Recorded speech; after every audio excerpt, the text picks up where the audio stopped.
नमस्कार बच्चों, कैसे हो? अच्छे हो ना? मेहंदी स्कूल द्वारा आयोजित ऑनलाइन क्लास में सभी बच्चों का खूब खूब स्वागत करती हूँ। तो बच्चों, आज हम कौन सी कक्षा लेंगे? कौन कहेगा? तो आज हम कक्षा चौथी। कौन सी कक्षा में आप पढ़ते हो? चौथी कक्षा में पढ़ते हो। और आज हम कौन सा विषय सीखेंगे? हिंदी सीखेंगे। कौन सा विषय सीखेंगे? हिंदी। तो हिंदी में हम क्या सीखेंगे? तो उसकी बात करें तो हमारी जो इकाई है जिसका नाम है धम्मक धम्मक आता हाथी। इकाई क्या क्या नाम है? धम्मक धम्मक आता हाथी। इकाई 5वीं। सभी बच्चों ने अच्छी तरह से यह कविता को समझ लिया होगा और अपनी स्वापोती में अच्छी तरह से आपने लिख भी डाला होगा। लिख डाला होगा ना? तो आज हम क्या करेंगे? पुनरावर्तन करेंगे। यानी कि जो भी इकाई मैंने कविता आपको समझाई है, आपको याद रही है या नहीं रही, इसलिए मैं एक बार और अधिक पुनरावर्तन कराऊंगी। पुनरावर्तन करने से क्या होगा? आप एक ही चीज एक से अधिक बार देखेंगे तो आपको अच्छी तरह से और सरलता से याद रह जाएगा। पुनरावर्तन का यही अर्थ है, क्योंकि कई बच्चे अभी भी ऐसे हैं जिन्हें पढ़ना भी नहीं आता। तो ऐसे बच्चे अधिकतर वीडियो देखेंगे दूसरी बार तो उसे याद भी आ जाएगा, उसके दिमाग में यह बात बैठ भी जाएगी। तो इसलिए मैं पुनरावर्तन करा रही हूँ। तो आज हम हमारी कविता है जिसका नाम है धम्मक धम्मक आता हाथी कविता है। ये इस कविता के लेखक का क्या नाम है? कौन बताएगा?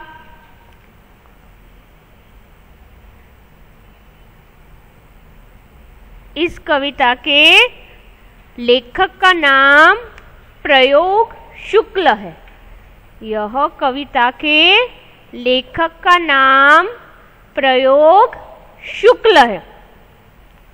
तो हमें पहले कविता के जो प्रश्न है, खाली जगह है, वह पुनरावर्तन करने से पहले हमें यह कविता में जो लेखक है श्री प्रयोग शुक्ल कविता का क्या कहना चाहते हैं, सारांश यानी सरल अर्थ, कविता में लेखक क्या कहना चाहते हैं कविता के माध्यम से, वह हम एक बार याद कर लेते हैं।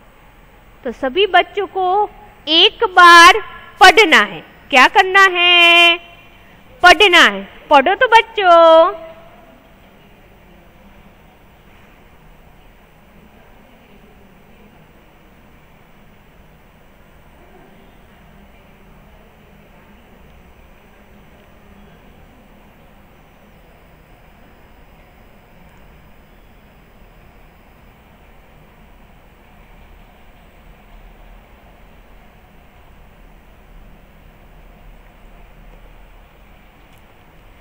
पढ़ लिया सभी बच्चों ने?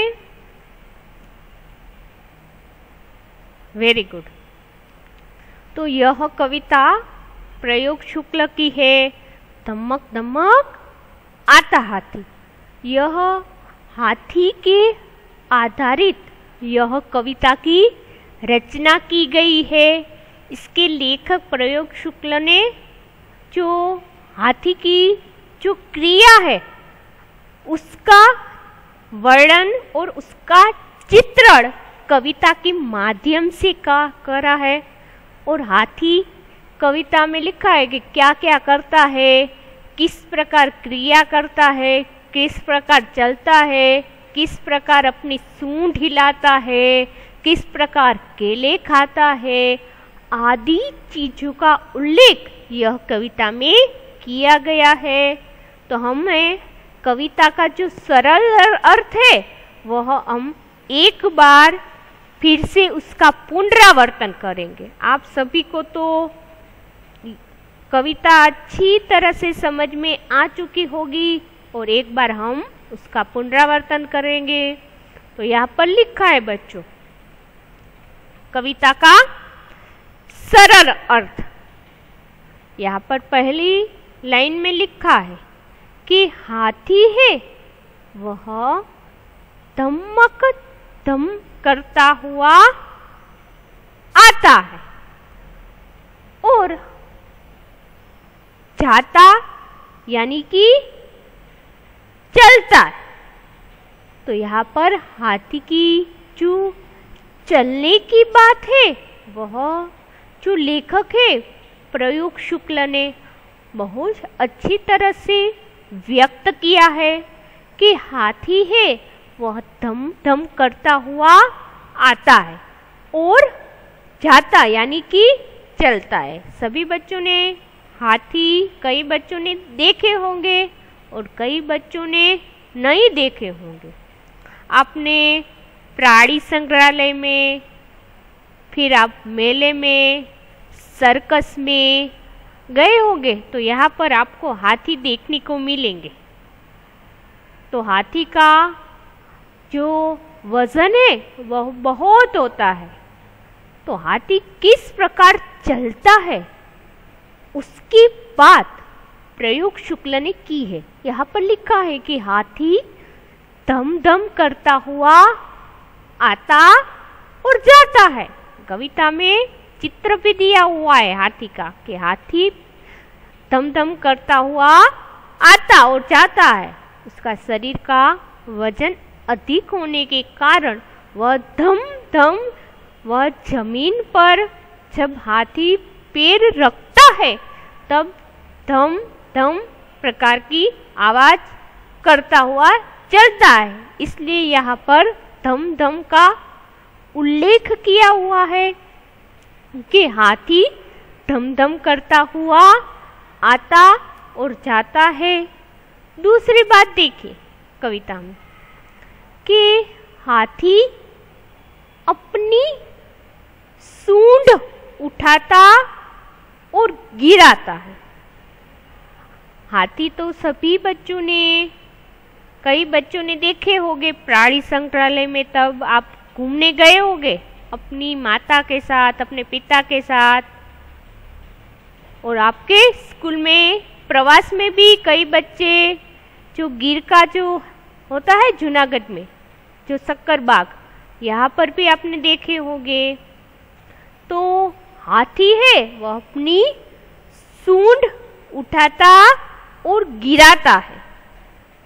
यहाँ पर मैंने जो पहले कविता समझाई थी, यहाँ पर हाथी का चित्र भी मैंने दिखाया था कि हाथी किस प्रकार से अपनी सूंड ऊपर हिला रहा है, नीचे हिला रहा है, ऊपर हिला रहा है, नीचे हिला रहा है।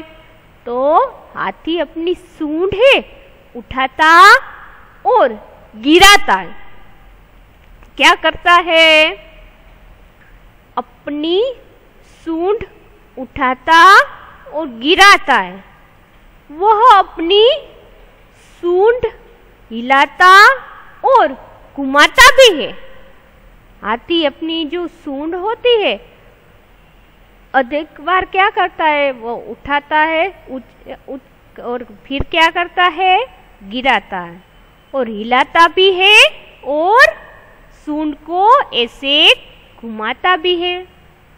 आगे देखें, आगे लिखा है कि जब हाथी पानी में जाता है, हाथी है वह अधिकतर जंगल में ही देखने को मिलते हैं, क्योंकि यहाँ पर हाथी पेड़ पौधे आदि खाता है। तो हाथी है जंगल के जो तालाब है उसमें जाता है।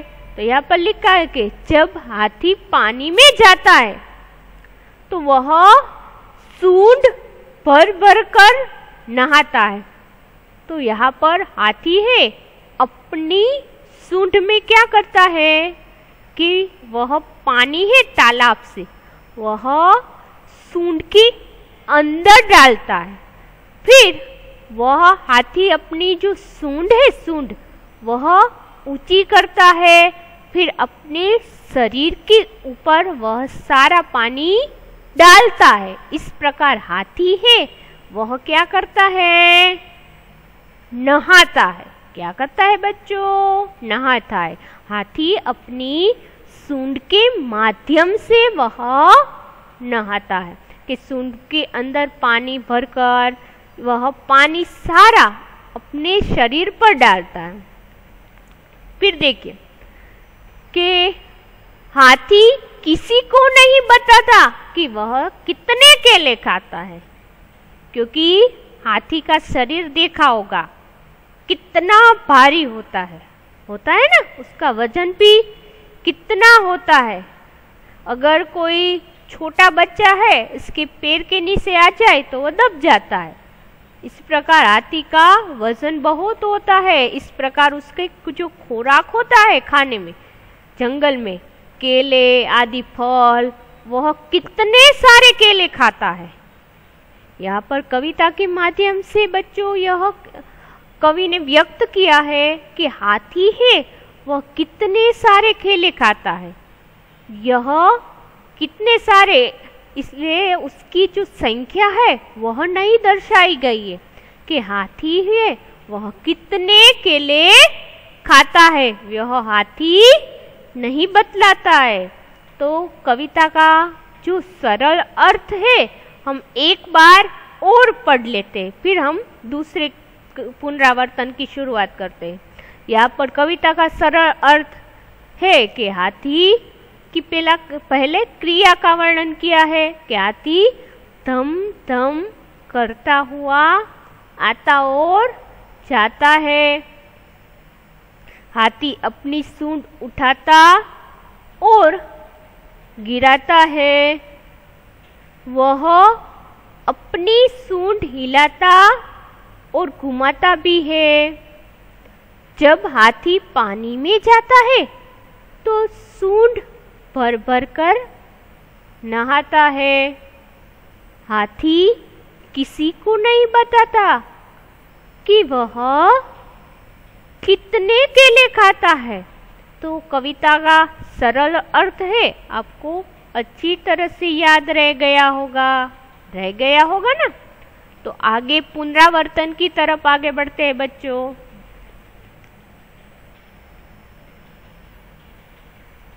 यहाँ पर देखिए प्रश्न हमारी स्वापोथी का पहला है, वह सूचना में क्या लिखा है। सभी बच्चे एक बार शांति से पढ़ें।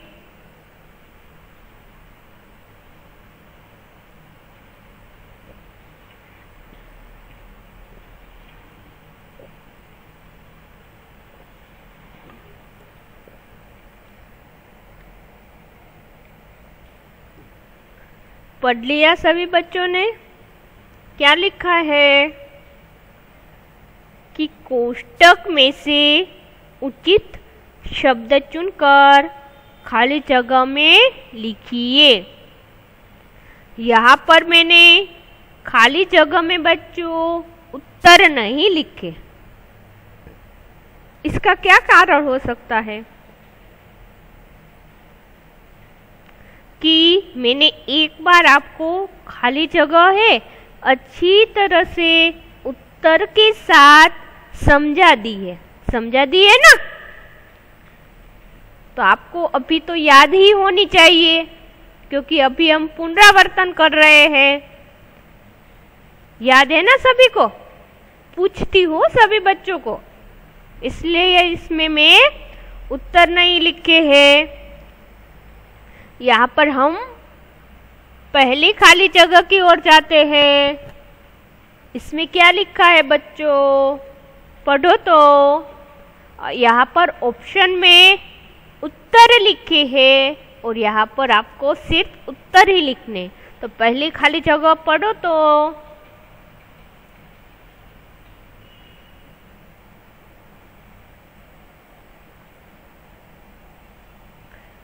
पढ़ लिया सभी बच्चों ने? Very good. यहाँ पर लिखा है कि हाथी खाली जगह चलता है। हाथी खाली जगह चलता है। तो यहाँ पर उत्तर में क्या आएगा? कौन बताएगा बच्चों? Very good. क्या आएगा बच्चों? थम थम 2 बार आएगा। कितनी बार आएगा? 2 बार आएगा। थम थम। तो यहाँ पर उत्तर में क्या आएगा बच्चों? थम थम। उसी प्रकार दूसरा देखिए कि हाथी अपनी खाली जगह हिलाता है। तो यहाँ पर क्या उत्तर आएगा बच्चों?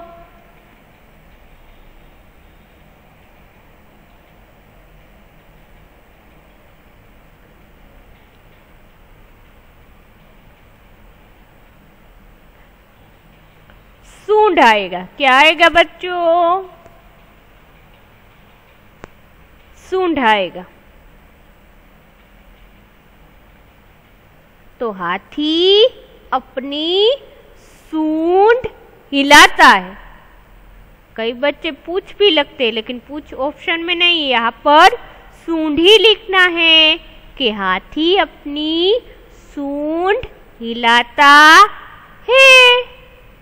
अब तीसरी खाली जगह की ओर जाएंगे। तीसरी खाली जगह में क्या उत्तर आएगा बच्चों? सोचो तो।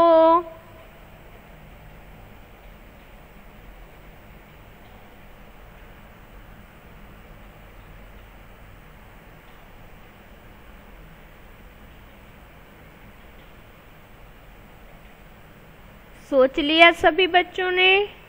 Very good. हाथी पानी में जाकर क्या करता है? तो कि नहाता है। तो यहाँ पर क्या आएगा उत्तर? नहाता है। हाथी पानी में जाकर नहाता है। तो यहाँ पर नहाता है आएगा। उसी प्रकार चौथी खाली जगह में क्या आएगा बच्चों? सोचो तो।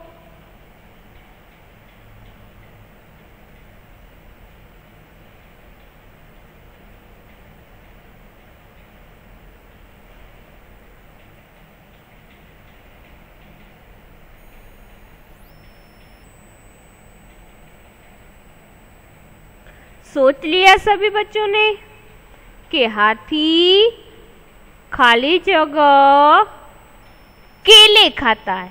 क्या खाता है बच्चों? हाथी खाली जगह केले खाता है। क्या आएगा उत्तर में? केले। तो हमने 1 से 4 खाली जगह एक बार और पढ़ना है। मेरे साथ सभी बच्चों को पढ़ना भी है साथ में और उत्तर भी देना है। यहाँ पर पहली खाली जगह में हाथी चलता है, तो उसमें धम धम आएगा कि हाथी खाली जगह धम धम चलता है। तो यहाँ पर आपको धम धम लिखना है। दूसरी खाली जगह में हाथी अपनी हिलाता है, तो दूसरी खाली जगह में सूंड आएगा। क्या आएगा? सूंड। तीसरी खाली जगह में कि हाथी पानी में जाकर, खाली जगह क्या आएगा? नहाता है। क्या आएगा बच्चों? नहाता है। तो यहाँ पर नहाता आएगा। चौथी खाली जगह देखिए तो हाथी क्या खाता है? तो हाथी केले खाता है। क्या खाता है? केले खाता है। तो यह 1 से 4 खाली जगह सभी बच्चों को उसका पुनरावर्तन भी हो चुका होगा और अच्छी तरह से याद भी रह चुकी होगी। अब आगे पढ़ते हैं। आगे देखिए, सही वाक्यांश चुनकर लिखिए। यहाँ पर क्या लिखा है कि सही वाक्यांश चुनकर लिखिए। तो यहाँ पर आपको वाक्य को चुनकर लिखना है। तो यहाँ पर 3 अ, ब, क ऑप्शन दिए होंगे और उसमें से एक सही पसंद करके आपको लिखना है। यहाँ पर लिखा है कि हाथी पानी में जाकर क्या करता है? खूब खेलता है, खूब उछलता कूदता है या सूंड भर भर कर नहाता है। क्या आएगा उत्तर? वेरी गुड, कि सूंड भर भर कर नहाता है। उसी प्रकार दूसरा देखें कि हाथी यह नहीं बताता कि खाली जगह में क्या आएगा। ऑप्शन में लिखा है कि वह कितने केले खाता है, वह कितना नहाता है, उसे क्या खाना पसंद है। तो उत्तर में अ आएगा कि वह कितने केले खाता है। क्या आएगा? अ आएगा। तो पहले में सूंड भर भर कर नहाता आएगा, दूसरे में वह कितने केले खाता आएगा। आगे बढ़ते हैं। आगे देखिए, सूचना को पहले आपको पढ़ना है ध्यान से। सभी बच्चे पढ़ ले।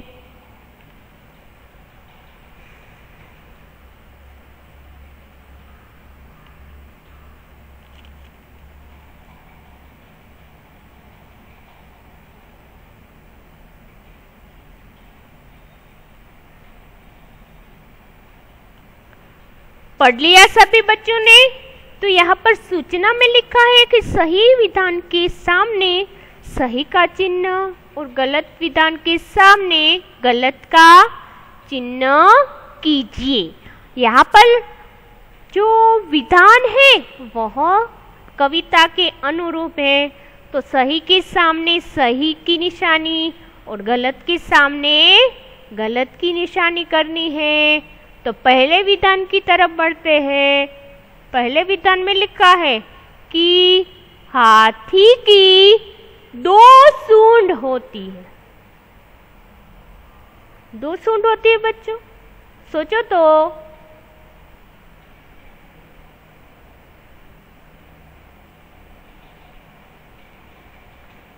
सही विधान आएगा या गलत विधान आएगा, किसको पता है? Very good. किसने कहा? गलत आएगा, क्योंकि हाथी की जो सूंड होती है वह एक ही होती है। यहाँ पर 2 लिखा है, इसलिए विधान में गलत की निशानी करनी है। दूसरा विधान पढ़िए सभी बच्चों।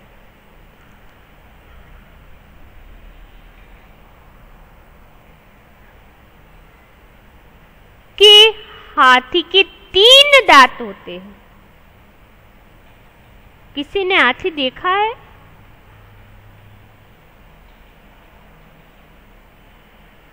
कई बच्चे कह रहे हैं कि टीचर हाथी तो देखा है लेकिन उसके जो दांत है वह हमने नहीं गिने हैं। ऐसा है ना कि हाथी की जो दांत है उसकी आपने गिनती नहीं की, इसलिए आप श्योर नहीं हो कि यह सही होगा या गलत होगा। कौन कहेगा?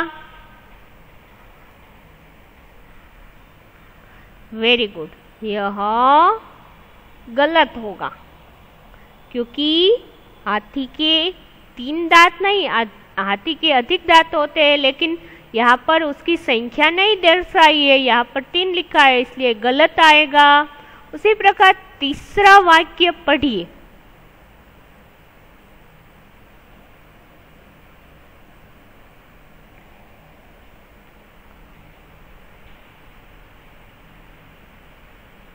तीसरे वाक्य में लिखा है कि हाथी की पूंछ लंबी होती है।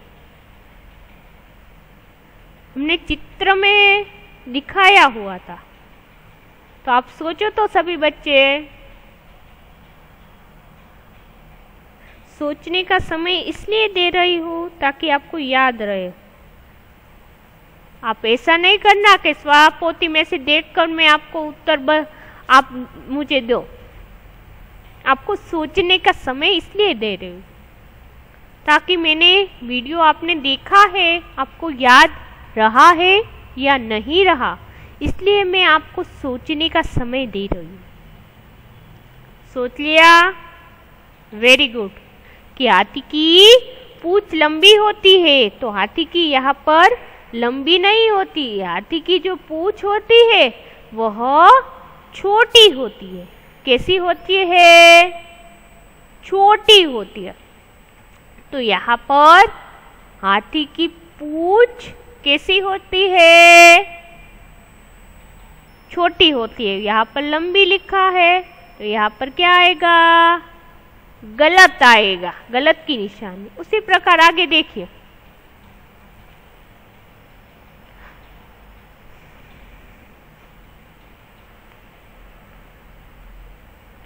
चौथा विधान देखिए।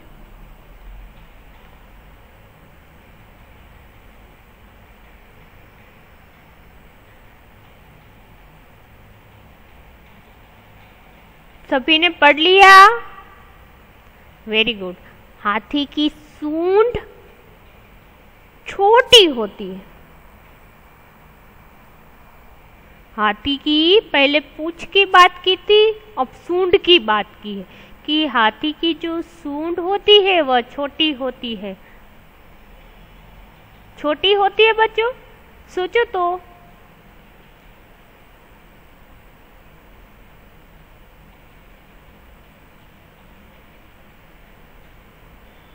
Very good. आपको कैसे पता कि हाथी की जो सूंड होती है वो छोटी नहीं होती? वेरी गुड, चित्र के द्वारा।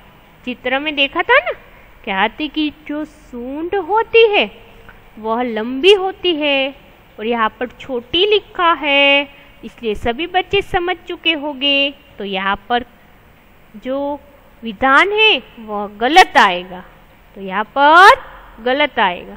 उसी प्रकार पांचवा विधान पढ़िए।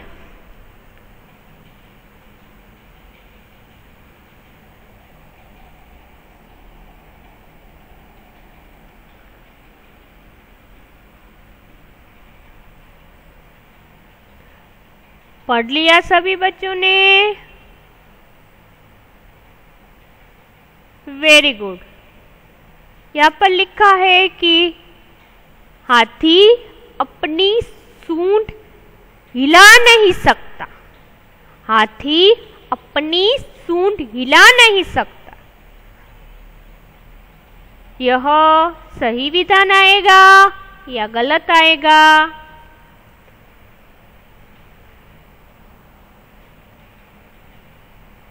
किसने कहा? Very good. क्योंकि कविता के आपको कविता तो याद ही होगी कि हाथी अपनी सूंड हिला रहा है। हिला रहा है ना? अपनी सूंड हिलाता हाथी। यह पंक्ति याद आ गई होगी ना? तो आपको पंक्ति भी याद रखनी है। तो उसमें तो यह लिखा था कि अपनी सूंड हिलाता हाथी, तो यहाँ पर यह लिखा है कि वह हिला नहीं सकता, तो ये तो गलत ही होगा बच्चों। तो यहाँ पर क्या आएगा? यहाँ पर गलत आएगा। क्या आएगा? गलत की निशानी। उसी प्रकार छठा देखिए। हाथी पानी में जाने से डरता है। सोचो तो। Very good. किसने बताया? कि अभी तो लिखा था कि हाथी पानी में जाकर भर भर सूंड नहाता है, तो यह विधान तो गलत ही होगा। तो यहाँ पर गलत की निशानी करनी है। 7वां विधान, हाथी केले खाता है, तो यह एक आखिरी विधान है, वह सही है। बाकी के सारे विधान गलत है। हाथी केले तो खाता ही है, तो यह सही विधान है। 1 से 6 विधान गलत है और आखिरी 7वां विधान सही है। तो बच्चों, आज आपने इकाई 5वीं धमक धमक हाथा हाथी कविता क्या पुनरावर्तन 1 से 3 किया। सभी बच्चों को अच्छी तरह से याद भी रह गया होगा और सभी बच्चों का तहे दिल से धन्यवाद और आभार व्यक्त करती हूँ।